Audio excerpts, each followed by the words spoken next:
Coming up, a look at Iowa's loss to number 3 UCLA. And later, the past week in men's hoops. Welcome to DITV Sports in the Zone. I'm Colin Carruthers. And I'm Brady Barron. We're going to give you a look at everything going on in Hawkeye athletics. And Brady, as a major basketball fan myself, I gotta say I was having a lot of fun watching some midday hoops this past Monday as Iowa Hawkeyes took on number 8 Ohio State on the road, despite the Hawkeyes lost 86-78 in overtime. But then they returned home to battle number 3 UCLA. Let's take a look at the action. Starting off, this is a pink out game, the annual pink out game here for these two clubs, and Hawkeyes got some special names on their backs today, but for Iowa, it was a bit of a slow start before shots started to fall. Yeah, a little bit of stuff there, but finally getting things going as they took a lead a little bit later in the game, but it was UCLA's Lauren Betts standing 6'7" on the inside who kept things alive. She scored 22 points in this game. This game came down to the final seconds. The Hawkeyes had an opportunity to take a lead, misses the 3 there. Hannah Stolke gets the board, kicks back out to Lucy Olson, takes another 3-point shot attempt here. Doesn't get it to go, but gets fouled on the shot. That'll put her to the line. Yeah, she gets 3 attempts here to tie things up, makes the first free throw, makes the second. Now everyone in Garver holding their breath. Will they have a chance to send it to overtime? Lucy Olson's third free throw is good, tied at 67 apiece. And now here coming off, a few seconds left. Ooh, blocking foul on Lucy Olson there.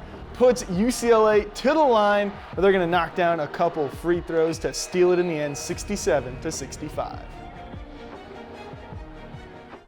Yeah, despite the loss, Lucy Olson continued her good month to give the Hawkeyes a really good chance. That's right, and with it being breast cancer pink out, she was also able to show some love to a family member. DITV's Ryan Paris dives into Lucy Olson's day. Lucy Olson has been on a tear throughout the month of February, averaging 25.6 points per game and leading the Hawks to a 4-run record in their last 5 games, entering the contest against number 3 ranked UCLA. But on Pink Out Day, Olson was playing for a little bit more, donning "My Mom" on the back of her jersey. The annual Pink Out game for Iowa basketball is meant to raise awareness for breast cancer and celebrate its survivors, like Olson's mom, who defeated the disease twice. So she made it out. It was super special. Yeah, got to share that moment with her. I know she was excited. Against the Bruins, she was held to just 17 points, but provided the crowd with a lot to cheer for. It started with a buzzer-beating 3 to end the first quarter, bringing the deficit down to just 2 points, and continued with another buzzer beater at the end of the second quarter. And down the stretch, Olson buried each of her 3 free throws from the stripe to tie the game. But with 3 seconds left, disaster struck for Olson and the Hawks. That was like, all right, you hit the free throw, so we're going to win this game. I think everyone kind of felt that momentum. And then the foul, I just got caught on the screen. With one more chance, the Hawks were unable to get the ball into Olson's hands and came up short on the final look. Despite the loss, Olson continues to stack together big performances in what has been her best month of the season. From Carver Hawkeye Arena, Ryan Paris, DITV Sports. Iowa will look to end the regular season on a high note with their final 2 games of the season. Coming this week, first on Wednesday, they'll head to Michigan to battle the Wolverines, before coming back home on Senior Day to face the Wisconsin Badgers. Now, keeping things on the court, the Iowa men's basketball team had a couple of home matchups last week. Yeah, starting things off, Iowa hosted Oregon in their first matchup as Big Ten opponents. Iowa was playing a little bit of catch-up in this game. Oregon, a really good start, but shots started to fall, and of course, Peyton Sanford did his job to keep things close. Now, Evan Bronze here coming off a pass from Brock Harding, gets that to go. That makes it an 80-78 ball game here. And then you see this play here. Brock Harding, great defense on the inbound, forced a turnover for the final play. A shot for Iowa to win it. Josh Dix around on the curl, fires it away, but it was blocked as Iowa lost to Oregon. Now let's keep it in Carver on the floor. Iowa, Washington. Washington, they had 4 players to get into double digits in this one. Yeah, but I mean, it was a lot of good stuff there, but not enough to do it as Peyton Sanford, 27 points, Josh Dix, 15 points. Their offense was tremendous as well as Iowa climbed all the way up to 85 points, overtopping Washington with 79. Now, in that first match of the Hawks did fall short, but one Hawkeye big man made the most of his opportunity. That's right, and Colin, I believe you have a look here at Evan Braun's big game. It was the last season that Evan Braun transferred into the Iowa program from Belmont, but he's still a homegrown kid, as he graduated high school from Iowa City West. I'm just going to give my all. This university means everything to me. It's always my dream to play here. And so every chance I get out there, whether, I'm playing 5 minutes or 20, I'm going to play as hard as I can until I physically cannot play anymore. In the team's battle with the Oregon Ducks, Evan Bronze put up a season-high 15 points, as well as going a perfect 4 from 4 from the field. He also recorded season highs with 2 blocks and 3 rebounds. Obviously, in his defense, he needs more minutes to do that, but he has it in him. And he was terrific tonight. I'm really proud of him. But as head coach Fran McCaffrey alluded to, Evan Bronze had a season-high 22 minutes in this game, a stark difference from his just over 6 minutes per game this season and just over 22 minutes per game in his final year with Belmont, leading to obvious frustrations for the redshirt senior. It's been hard to keep confidence, honestly. It's hard going from playing 25 minutes a game to playing 2. He had every right to be frustrated with his playing time. We had some other guys ahead of him. He just keeps plugging. He comes to practice, works as hard as he can. But Bronze gives credit to his teammates for keeping him going during these times. They keep me motivated, honestly. This group is one of the hardest working groups I've been around ever in any capacity. Well, Brady, Evan Bronze has been really pushing for some more minutes on the floor, but as a team, the squad went 1-1 over the past week. We'll see where they stand here shortly, but coming up, they've got a trip out to Illinois where they'll take on the Fighting Illini and the Northwestern Wildcats later this week. But now, as we shoot this, Colin, there is a massive matchup rolling right now inside Carver Hawkeye Arena. Yeah, Brady, that is absolutely right. The number 3 Iowa Hawkeyes are currently hosting the number 2 Oklahoma State Cowboys. Yeah, and this is a massive matchup to close out the season for both of these squads to try to build some momentum heading into the postseason. Yeah, keep your eye on the Daily Iron's YouTube page and website for all your post-game coverage.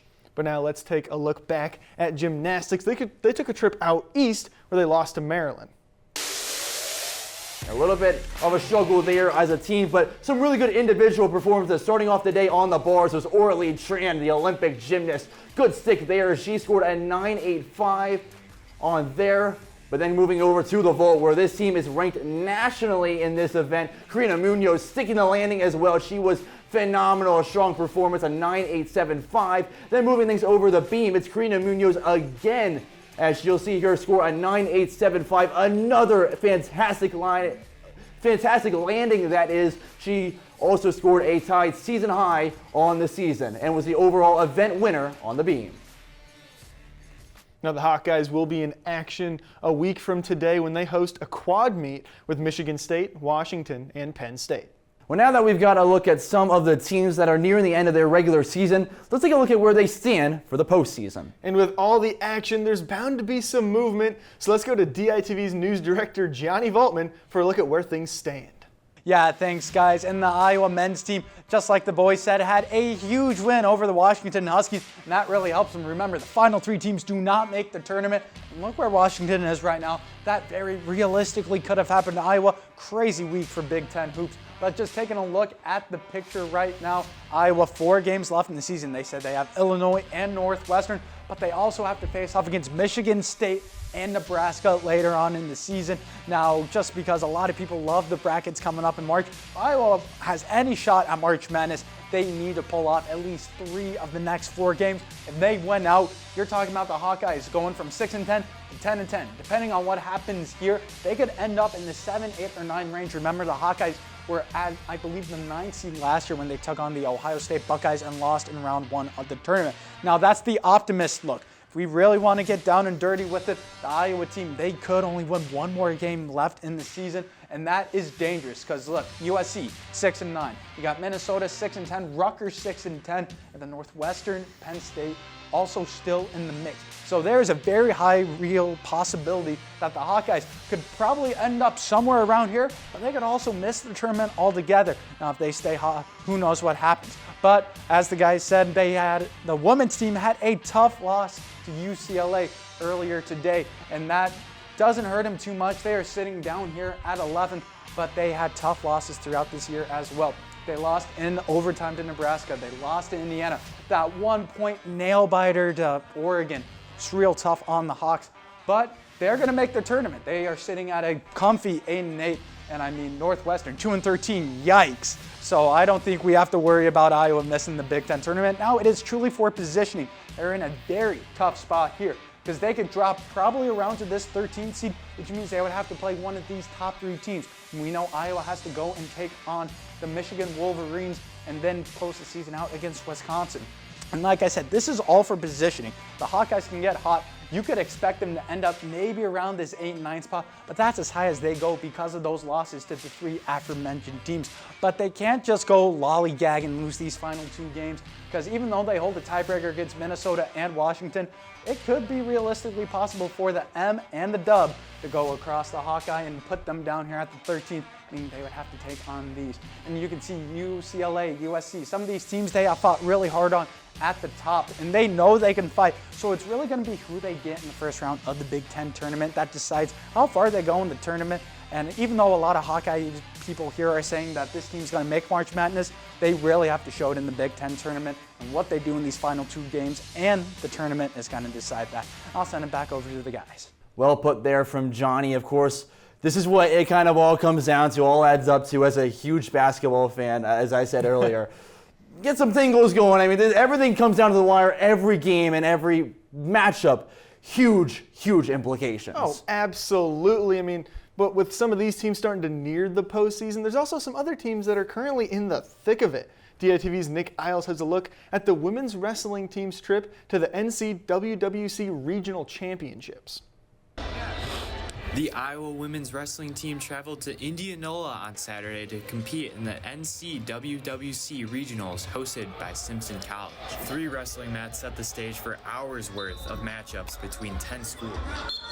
The Hawkeyes had 15 regional contestants qualify for nationals last year, and of that group, 4 national champs and 7 2024 All-Americans are back here competing right behind me. Second-year head coach Clarissa Chung led the women into the Cowles Fieldhouse with a clear message to her team.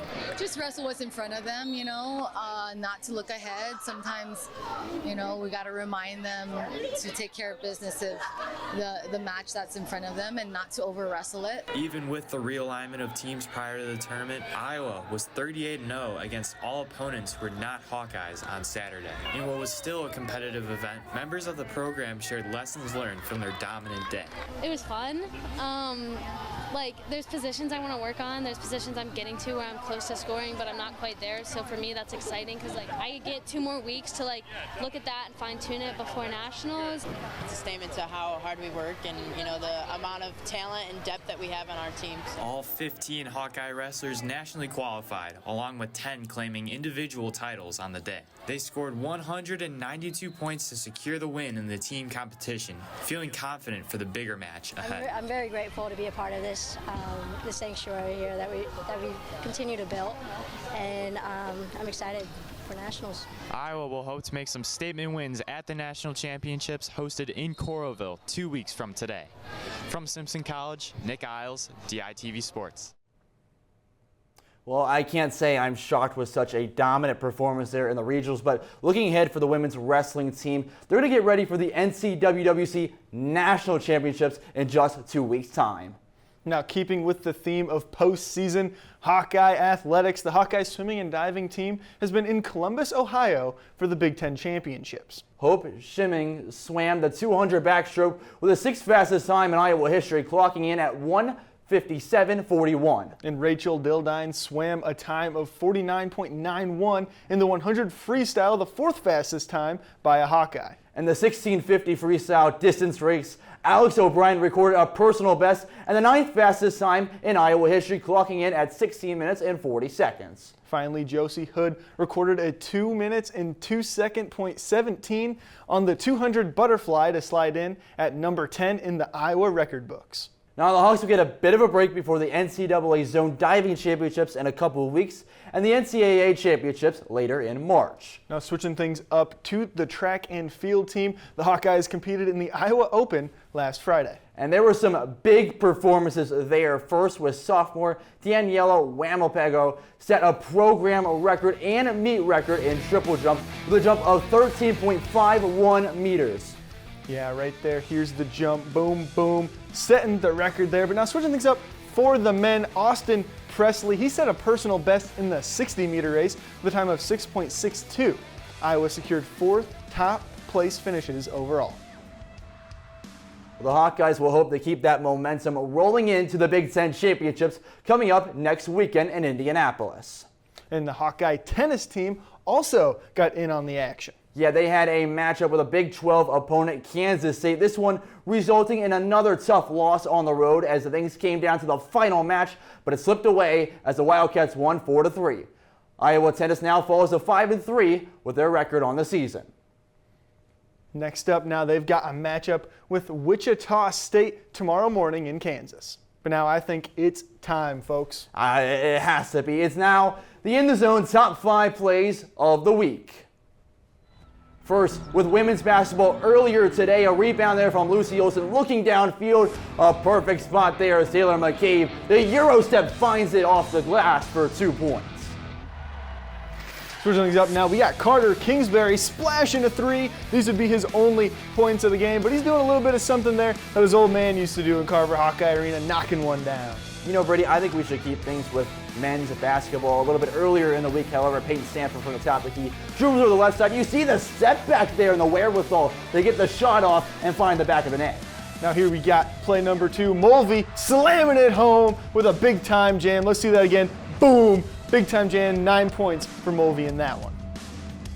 Now, Brady, I got to call a timeout before we get to play number 1. We'll hold off before we get there, but let's take things over to the spring sports, starting with baseball. And the baseball team, they had a few matchups over the weekend at the Stetson tournament. Iowa started their trip off with a loss to Notre Dame that went to 11 innings. Notre Dame took the win 2-1 with a solo home run, stealing their win. The Hawks would follow that up on Saturday with a win over Stetson 7-0, as Aaron Savory started the game on the bump, and the Iowa pitching staff gave up a total of 3 hits on the day. Iowa would finish out their trip earlier today with another win, this one 6-0 over the UMBC Retrievers, as the Hawkeyes racked up 11 hits and allowed only 2 base knocks in this game. Well, next up, the Hawkeyes got an extended weekend with a trip to Texas where they'll play a 4-game series against Washington State starting on Thursday. Now, the Hawkeye softball team, they've been on a bit of a tear recently. Absolutely, that is completely right, as they would 4-0 this past weekend at the FIU Panther Invitational. On Friday, the Hawks got 2 back-to-back wins. First, a 2-0 victory over Lafayette and then a 4-1 win over FIU. They followed that up with a big 6-3 win over FIU and an 8-4 win over Lafayette. Iowa's been on a roll, winning 8 straight, with their only losses this year coming to top 25 opponents. Next up, Iowa will play in the Woo Pig Classic in Fayetteville, Arkansas, with doubleheaders on Friday and Saturday against Missouri State and Arkansas State. Then they'll round up their weekend with their first Big Ten opponent, Illinois, on Sunday. Well, we've looked at the past week where Iowa stands in some major sports, and we've looked at what's to come. Now I think it's officially time, Colin, for that number 1 play of the week. Brady, that was a phenomenal number 1 play. You see here again, women's basketball earlier today. A stolen pass from Taylor Stremlow finds Hannah Stolke wide open on the block and gets it in for 2. Mind you, this was a pivotal point in the game. Stremlow the wherewithal to get the steal and find Stolke on the block for 2 points, so it wouldn't be enough as Iowa still fell to UCLA. I gotta say, that was a really cool play there. I mean, to have all that in a tough spot, that was one of the best atmospheres I've also seen from Carver Hawkeye Arena so far this season. No, it was so loud in there, Carver. Absolutely phenomenal. You said it with that play there. I mean, Stremlow doing it on both ends. She's kind of been that spark plug a bit, doing things defensively and making offense out of it, and she showed it right there again. Absolutely. It's exactly what they needed in that one. But that's all we'll have for this week's episode of In the Zone. Again, make sure to stay up to tune with all of Hawkeye Athletics on thedailyiowan.com and our YouTube page. For all of us here at DITV, I'm Colin Carruthers. And I'm Brady Behrens. We'll see you right here again next week.